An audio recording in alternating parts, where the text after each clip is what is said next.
Welcome everybody, Jameson C. Montgomery here with you. I just wanted to let you know, for all you coffee drinkers out there that are dealing with Eustachian Tube Dysfunction, patulous Eustachian Tube Disorder, TMJ, tinnitus, you are going to have the hardest time getting rid of these conditions if you're drinking coffee first thing in the morning.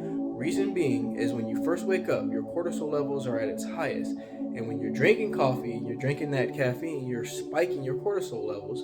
And too much cortisol is actually inflammatory. So you are going to increase your chances of developing more issues with this condition because of the inflammation. Now, if you're building up inflammation in the jaw region, that's going to intensify having the pressure sounds, the clenching. It's going to make you have that brain fog. That's all related to the same condition. I can tell you that right now.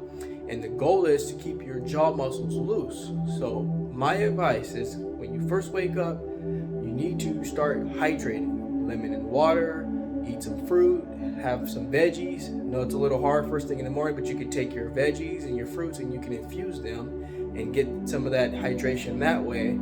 And that's going to help loosen those muscles up. It's going to keep your cortisol levels at the level they should be, and it's going to help you heal. So again, all you coffee drinkers, just letting you know, coffee is making it harder for you to get rid of this condition, and too much cortisol leads to anxiety. So that's just a friendly reminder for all of you out there still dealing with this condition and those conditions.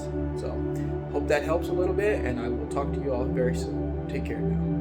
I ask you all to subscribe to my channel so you can get the latest, greatest health and wellness videos, motivation, yoga, and meditation. But before I let you go, I'd like to leave you with one thing. Being well is feeling well.